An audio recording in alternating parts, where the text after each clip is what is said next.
한 해의 절반을 훌쩍 넘어선 지금 바람이 서늘해지며 달빛이 점점 맑아지고 있습니다.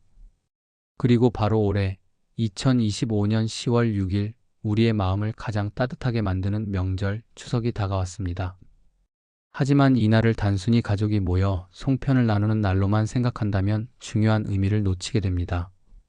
추석은 집안의 기운이 새롭게 바뀌는 시점, 다시 말해보게 문이 열리는 날이기 때문입니다. 오래전부터 조상님들은 이날을 결코 가볍게 넘기지 않았습니다. 어떤 음식을 먹느냐, 어떤 행동을 하느냐에 따라 그의 금전운과 대운이 달라진다고 믿었기 때문이지요. 중년이 되면 누구나 한 번쯤 이런 생각을 하게 됩니다. 왜 나는 열심히 일해도 돈이 모이지 않을까? 어쩐지 요즘 집안 분위기가 답답하고 일이 막히는 느낌이 들어.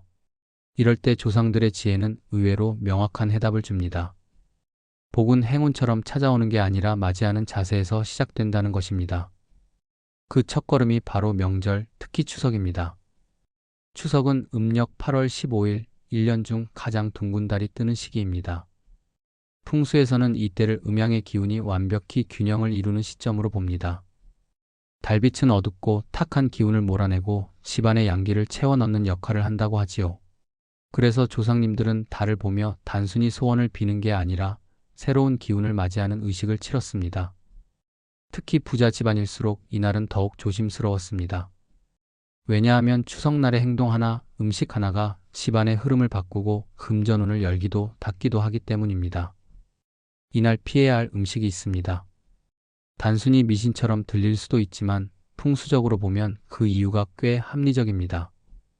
예를 들어 날 음식은 음기가 강해 집안의 기운을 탁하게 만든다고 했습니다.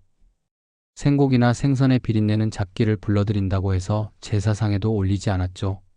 그만큼 이날은 깨끗하고 정갈한 음식만이 복을 부른다고 여겼습니다. 또한 지나치게 매운 음식은 불의 기운이 강해 재물운을 태워버린다고 했습니다. 반대로 너무 신맛이 강한 음식은 복을 삭히는 기운이라 하여 멀리했습니다. 이처럼 추석의 음식과 행동에는 모두 이유가 있었습니다. 그저 옛날 이야기로 넘기기엔 놀랍도록 논리적인 근거들이 숨어 있습니다. 풍수에서 말하는 기운의 흐름, 그리고 인간이 느끼는 마음의 안정감은 사실 같은 원리를 따릅니다. 가령 무질서한 집안에서는 일도 엉키고 생각도 뒤죽박죽이 되지만 정리된 공간에서는 마음이 안정되고 일의 효율도 높아집니다. 마찬가지로 추석에 집안을 정돈하고 음식에 정성을 담는 행위는 단순한 관습이 아니라 우리 스스로에게 질서와 긍정의 기운을 불어넣는 의식이었던 셈입니다. 올해 추석은 평년보다 더욱 특별합니다.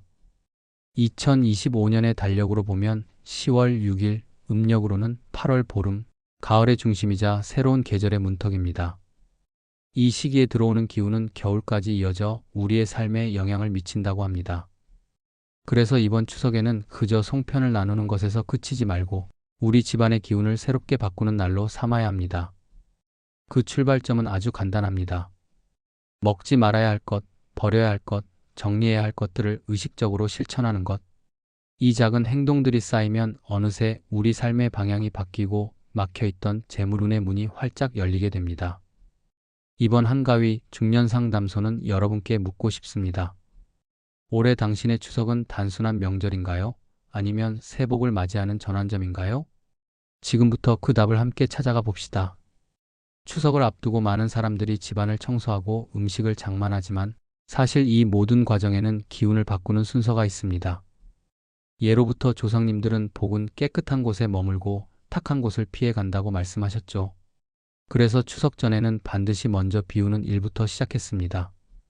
먼지 쌓인 곳, 묵은 쌀, 상한 음식, 오래된 옷이나 낡은 침구는 모두 지난 계절의 기운을 품고 있습니다.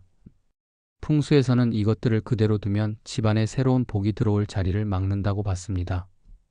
그래서 추석 전날은 새 기운을 맞이하는 문을 여는 날이라 하여 마당을 쓸고 창문을 열어 바람을 통하게 하고 부엌을 깨끗이 닦았습니다. 특히 부엌은 재물의 근원지로 여겨졌습니다.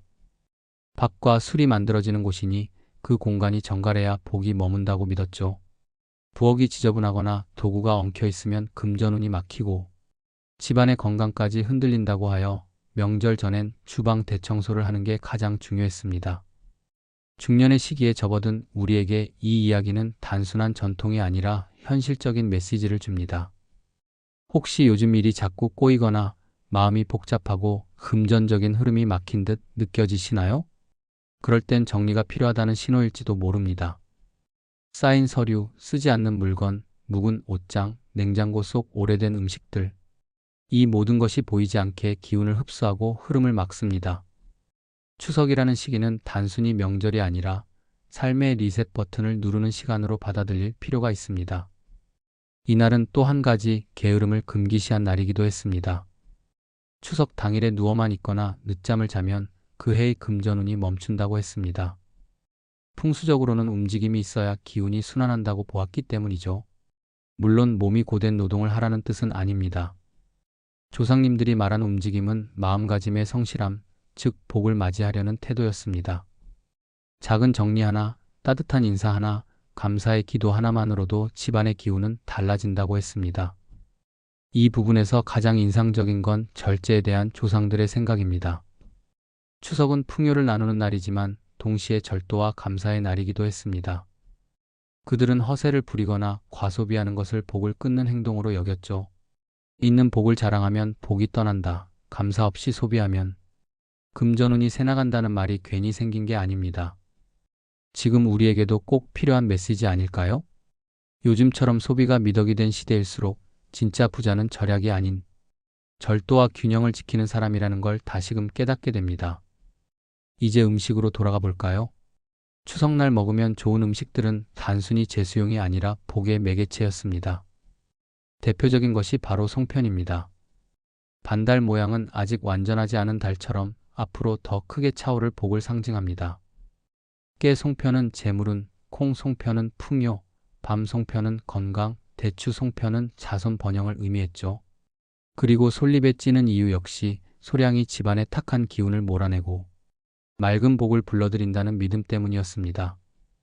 또 하나 빠질 수 없는 음식이 전입니다. 둥근 모양의 전은 해와 달, 즉 완전한 조화와 순환을 뜻했습니다. 온 가족이 모여 전을 부치며 웃음이 오가는 그 시간 자체가 복을 부르는 행위로 여겨졌습니다. 풍수에서는 따뜻한 온기와 소리, 사람의 웃음이 잡기를 물리친다고 말합니다. 결국 복을 부르는 제사상이란 화려한 상차림이 아니라 정성과 따뜻한 기운이 깃든 밥상이었던 것이죠. 이번 2025년 추석, 우리 중년에게 이 메시지는 더욱 깊게 다가옵니다.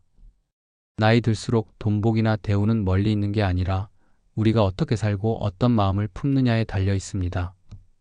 음식을 정성껏 만들고 집안을 깨끗이 정리하고 하루를 감사히 보내는 것.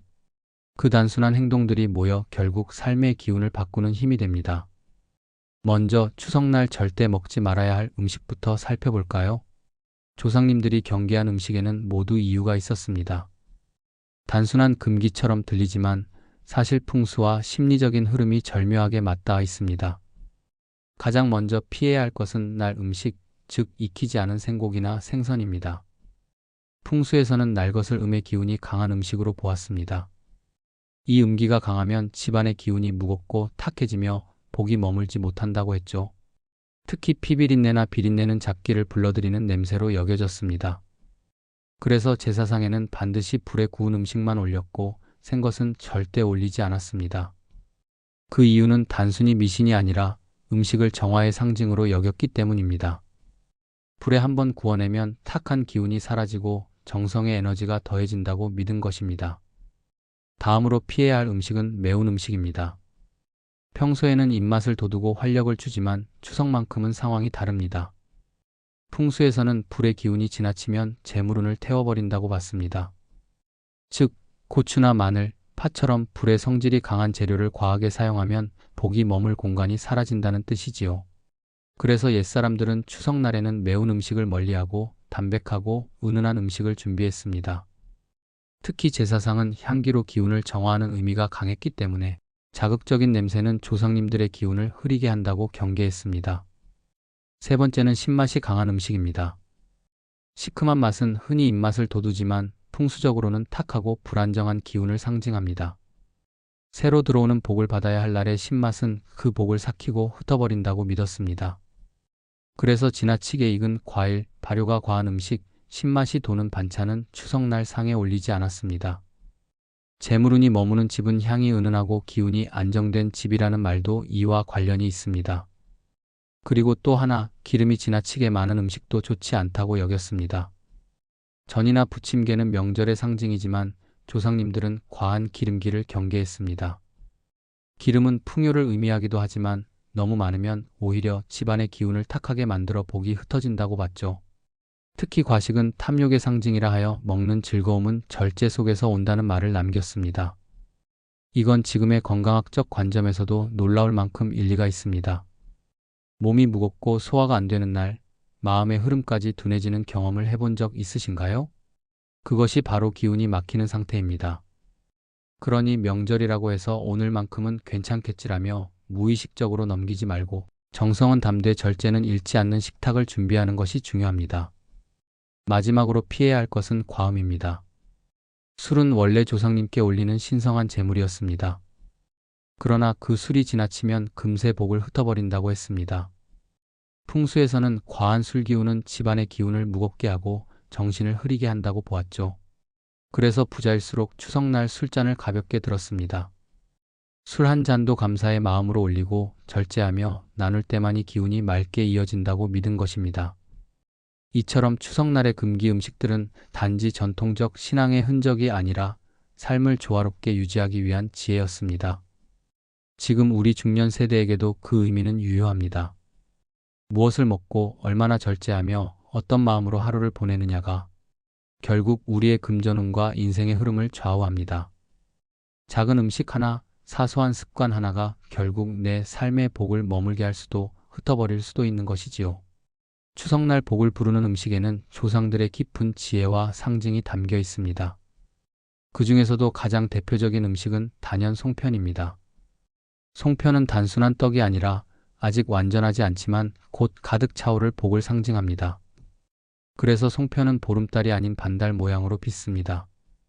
이 모양에는 조상들의 놀라운 철학이 숨어 있습니다. 지금은 비록 채워지지 않았지만 머지않아 풍요로워질 미래를 믿는 마음, 즉 성장과 번영의 약속이 담겨 있는 것입니다. 송편이 속재료에도 각각의 의미가 있습니다. 깨는 재물과 불을 상징하고 콩은 풍요와 건강, 밤은 장수를, 대추는 자손의 번성을 뜻했습니다. 그래서 송편을 빚을 때마다 올해는 복이 차오르길, 우리 집안이 건강하길 하는 소망을 함께 담았던 것이죠. 또한 솔잎 위에 찌는 이유는 단순한 향 때문이 아닙니다. 솔잎의 향은 잡기를 몰아내고 맑은 기운을 불러오는 향으로 여겨졌기 때문입니다. 따뜻한 솔내음이 가득한 부엌에서 송편을 찌면 그 집의 기운이 한결 밝아지고 복이 오래 머문다고 했습니다. 다음으로 빠질 수 없는 것이 전입니다. 추석날 전을 부치는 풍경은 이제 하나의 문화가 되었지만 본래는 복을 나누는 의식이었습니다. 둥근 모양의 전은 해와 달, 즉 조화와 완전함을 의미합니다. 한 장 한 장 기름에 붙여내는 과정은 정성과 인내를 상징하며 그 소리와 향기 속에는 잡기를 몰아내고 집안의 기운을 따뜻하게 하는 효과가 있다고 여겼습니다. 그래서 명절 전날 전을 부치며 웃음소리와 이야기로 가득한 집은 복이 들어오는 집이라 불렸습니다. 풍수에서도 웃음과 옮기는 양의 기운을 강하게 만드는 요소로 복이 모이는 신호로 보았습니다. 그리고 또 하나의 주인공은 갈비찜입니다. 두툼한 소갈비에 무, 당근, 밤 등을 넣고 졸여내는 이 음식은 예로부터 부유함의 상징이었습니다. 고기가 귀하던 시절 갈비찜을 상에 올린다는 건 집안이 넉넉하고 복이 가득하다는 의미였죠. 풍수적으로도 갈비는 기둥과 같은 의미를 갖습니다. 즉, 집안의 중심이 단단하게 서 있음을 뜻합니다. 따라서 갈비찜은 가문의 기운이 안정되고 재물운이 끊기지 않기를 바라는 음식으로 여겨졌습니다. 게다가 달콤한 양념은 가족의 마음을 부드럽게 풀어주어 화합을 이끈다고 믿었습니다. 결국 추석의 갈비찜은 단순한 보양식이 아니라 복을 나누는 의례였던 셈입니다. 이제 잡채를 빼놓을 수 없겠죠. 채소와 고기, 당면이 어우러진 잡채는 풍수적으로 화합과 조화의 상징입니다. 각기 다른 재료가 하나로 어우러져 새로운 맛을 만들어내는 과정이 바로 기운의 조화를 상징한다고 했습니다. 또한 당면이 길게 이어진 모양은 장수와 번영을 뜻했기에 명절마다 빠지지 않고 상에 올랐습니다. 조상들은 잡채를 먹으며 복은 나누는 사람에게 머문다고 말했습니다. 이웃과 친지에게 나누어주는 그 행위 자체가 복을 확장시키는 풍습이었던 것이지요. 마지막으로 과일입니다. 사과, 배, 감, 포도 같은 가을 과일들은 풍요의 결정체로 여겨졌습니다. 특히 둥근 모양은 원만한 복을, 맑은 빛깔은 순수한 기운을 의미했습니다. 사과와 배는 향기로 잡기를 물리친다고 했고, 감과 포도는 풍성한 결실을 상징했습니다. 그래서 차례상에 과일을 올릴 때는 단순한 제사가 아니라 올해도 풍성하게 살게 해주셔서 감사합니다. 내년에도 복을 내려주세요. 라는 기도를 올리는 마음이 담겨 있었습니다. 이 모든 음식에는 공통점이 있습니다. 정성, 절제, 그리고 나눔. 조상님들은 복이란 특별한 사람에게만 주어지는 선물이 아니라 정성을 다하고 절제를 지키며 복을 나누는 사람에게 스며드는 것이라 믿었습니다. 이번 2025년 추석, 우리 중년이 꼭 기억해야 할 것은 이것입니다. 송편 하나를 빚을 때도, 전을 부칠 때도 마음을 맑게 하고 웃음을 담아야 합니다. 그 정성이 기운이 되어 우리 집안의 재물운과 건강운을 지켜줍니다. 추석날은 단순히 음식을 먹고 가족이 모이는 날이 아닙니다. 그날의 행동 하나, 말 한마디가 집안의 복을 불러오기도, 반대로 끊어버리기도 한다는 사실을 조상님들은 알고 있었습니다. 그래서 그들은 늘 이렇게 말했죠. 추석에 게으르면 복이 떠나고 정리하지 않으면 복이 머무르지 않는다. 가장 먼저 조심해야 할 것은 게으름입니다. 풍수에서는 움직임이 곧 기운의 순환이라고 봅니다. 집안의 공기도 사람의 마음도 멈추면 흐름이 막히게 마련이죠. 특히 추석날 누워만 있거나 늦잠을 자는 것은 그 해의 금전운을 스스로 끊는 행위라고 여겼습니다. 이날만큼은 일하지 않더라도 마음의 부지런함을 유지해야 합니다. 작게라도 청소를 하고 조상님께 감사의 마음을 전하고 주변 사람들과 따뜻한 인사를 나누는 것, 그것만으로도 기운은 움직이고 복의 문이 열립니다. 다음으로 피해야 할 것은 과소비와 허세입니다. 추석은 풍요를 기념하는 날이지만 동시에 절제와 감사의 날이기도 합니다. 조상님들은 복은 절약에서 오는 것이 아니라 절도에서 온다고 했습니다. 즉, 지나치게 아끼지도 함부로 쓰지도 말라는 뜻이었죠. 필요한 곳에는 정성을 다하지만 보이기 위한 허세는 삼가야 합니다. 특히 명절에 돈을 과하게 쓰거나 남에게 과시하는 행동은 집안의 금전운을 가볍게 만들어 복이 오래 머물지 못하게 한다고 여겼습니다. 그들은 검소하지만 품격 있는 마음가짐을 가장 큰 복의 그릇이라 생각했습니다. 그리고 잊지 말아야 할 것은 정리와 청결입니다. 풍수에서 말하는 복이 들어오는 통로는 곧 공간의 흐름입니다. 먼지 쌓인 방, 어질러진 거실, 사용하지 않는 물건들이 잔뜩 쌓인 곳에는 복이 머물 수 없습니다. 조상님들은 어지러운 집에는 재물이 머물지 않는다고 했습니다. 그래서 추석 전에는 반드시 집안을 깨끗하게 쓸고 닦으며 새 기운이 드나들 수 있는 길을 열어야 했습니다. 특히 창문을 열어 바람을 통하게 하고 오래된 음식이나 물건을 과감히 버리는 것이 중요했습니다. 이건 단순한 청소가 아니라 기운을 정화하는 의식이었죠. 그 중에서도 정리해야 할 대표적인 물건 3가지가 있습니다. 첫째, 묵은 곡식과 남은 음식입니다. 낡은 쌀, 오래된 반찬, 냉장고 속에서 잊힌 음식은 집안의 기운을 막고 복의 흐름을 흐리게 합니다. 조상님들은 쌀독이 비어야 새 복이 들어온다고 했습니다. 그래서 추석 전에는 일부러 쌀을 털고 새 곡식을 준비하며 묵은 음식을 치워냈습니다. 그 빈 공간이 바로 새로운 복이 자리할 자리였던 것입니다. 둘째, 부엌의 낡은 조리도구입니다. 부엌은 재물의 근원지이자 복을 지키는 공간으로 여겨졌습니다. 기름때가 낀 냄비나 녹슨 도마, 사용하지 않는 그릇을 그대로 두면 집안의 재물운이 불안정해진다고 믿었습니다. 그래서 추석 전에는 반드시 부엌을 정돈하고 새 수건과 깨끗한 그릇으로 바꾸며 조상님께 올릴 제수 그릇은 윤이 나도록 닦아두었습니다. 청결한 부엌이 곧 안정된 재물운이라는 말은 바로 여기서 비롯된 것입니다. 셋째, 오래된 옷과 침구류입니다. 조상님들은 사람의 기운이 가장 많이 스며드는 것이 옷과 잠자리라고 보았습니다. 낡은 옷, 해진 이불, 오래된 베개는 지난 계절의 기운을 품고 있기 때문에 그것을 그대로 두면 새 복이 들어올 자리를 막는다고 했습니다. 그래서 추석 무렵에는 반드시 묵은 옷을 정리하고 오래된 침구를 빨거나 교체하는 풍습이 있었습니다. 특히 새로 빨아 햇볕에 바짝 말린 이불은 태양의 양기를 머금어 집안의 기운을 맑게 해준다고 여겼습니다. 이 모든 풍습의 핵심은 단 하나, 비워야 채워진다는 삶의 진리입니다. 추석은 단순히 제사나 음식의 날이 아니라 우리 삶의 기운을 정리하고 다시 세우는 날입니다. 조상님들이 남긴 금기와 지혜는 미신이 아니라 오늘날에도 여전히 유효한 삶의 균형 공식입니다. 올해 10월 6일 2025년 추석. 이번 한가위에는 그 어느 때보다 마음을 맑게 비우고 공간을 정갈히 다듬어 보세요. 그 정성이 기운이 되어 올가을 당신의 삶에 새로운 재물운과 대운의 흐름이 찾아올 것입니다. 그리고 그 복은 단순히 돈의 형태가 아니라 건강과 평안, 그리고 가족의 화목으로 이어질 것입니다. 여러분, 이렇게 모든 금기와 지혜를 살펴보니 한 가지가 분명해집니다. 추석은 단순히 제사와 가족의 날이 아니라 새로운 기운을 맞이하는 시점이라는 것입니다. 풍수에서 말하는 복의 흐름은 눈에 보이지 않지만 우리의 행동과 마음가짐을 따라 움직입니다. 따라서 그날 하루만이라도 맑은 마음, 깨끗한 공간, 절제된 삶의 태도를 지키면 그 에너지는 곧 삶의 방향을 바꾸고 재물운의 문을 열어줍니다. 중년상 담소는 이 시기에 더욱 그 의미를 깊게 생각합니다.